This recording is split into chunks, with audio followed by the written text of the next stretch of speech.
My friend over at Coyote Studios messaged me and said that they were working on a sci-fi short that called for a Stranger Things-like monster, and that just sounded pretty fun, so I couldn't really say no. The first step was to figure out the rough shapes using subdivided cubes, and you could definitely start the sculpt with a simple cube and go from there, but I find it easier to get the general shapes first and then start sculpting. I was happy with my little cube monster. I joined everything into one object and remeshed that object in order to merge all of the cubes into one mesh. In the sculpting tab, I made sure to check dynamic topology and then started sculpting some rough shapes, not worrying too much about the details. Once the monster was starting to take shape, I made some placeholder teeth and placed them in the mouth. I experimented with simulating the monster as a cloth object to break up the shape a little bit, but decided that it was better to just sculpt it by hand. I used the exact same ideas with the boxes before to make the hands. At this point everything was looking pretty solid, so I moved on to sculpting some mid-level details, making sure not to focus too much on any specific part of the mesh. To make it look a little bit more asymmetrical and random, I gave it a displacement modifier with a Musgrave Voronoi crackle texture, and then to exclude the hands and mouth, I assigned all of the vertices to a new vertex group, and then roughly masked out the parts I didn't want to get displaced in the weight paint mode. Then I selected that vertex group in the displacement modifier, and we get this nice fading out from displaced to original. Then I got sidetracked while looking for inspiration and watched a The Last of Us short film, which was very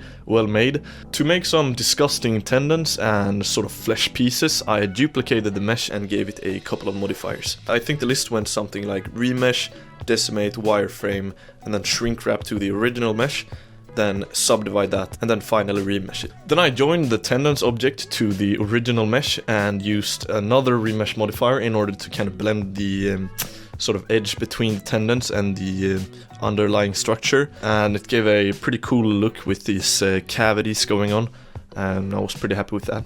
At this point I started experimenting with a bunch of different shading options, but basically it's just a very glossy texture with some color variation and a bunch of subsurface scattering. To make it look extra disgusting, I added a layer of slime using the same method that I used for the tendons. At this point I was pretty happy with how the monster was looking, so I started working on setting up a basic animation rig. It proved almost impossible to parent these very high density meshes directly to the armature, so instead I used a method that is very similar to what I did in my dynamic vegetation video. So basically I just made a very low poly duplicate of the mesh, parented that to the armature, and then used the surface deform modifier on the high poly meshes and joined those to the deform mesh using that. And this basically makes it so that when I move the armature, it moves the deform mesh, and that deforms the original high poly mesh. An unexpected benefit of using this method was that I could use some simple shape keys for the deform mesh, like the mouth opening like this or the belly breathing, and those movements would be directly translated to the detail mesh. To make shape keys like this, all you do is just add a base shape key, and then you can add multiple deformed variations.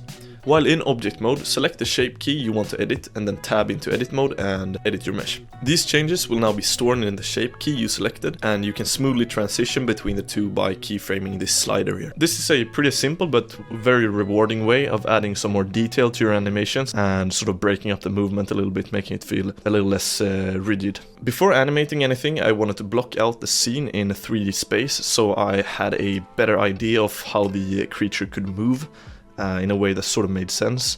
And since I was working with a locked off tripod shot, I had to kind of guess a lot of the factors where the camera was positioned and stuff, but it really didn't have to be perfect, just good enough to kind of give me a good idea of the space that I was working with. Later on I also used this object to kind of bounce some of the light back onto the monster to give some of that global illumination that you'd expect in a small room like that. I've done a tiny bit of character animation before, but I'm pretty much a beginner when it comes to animation principles and that stuff. I've heard, for example, that it's a good idea to make the key poses first and then fill in the rest, but I found it easier to just animate it from start to finish. The IK rig definitely helped, and like I mentioned earlier, the shape keys really helped to sell the animation a little bit more in my opinion. Jack was happy with it too, so I rendered out the sequence. For the gory explosion in the end, I took a lot of inspiration from my bullet hits video, and I actually used those exact same assets in this effect. But basically it's just a big cloth object that I break apart into many pieces. If you're interested in taking a closer look at how you can make those kinds of effects,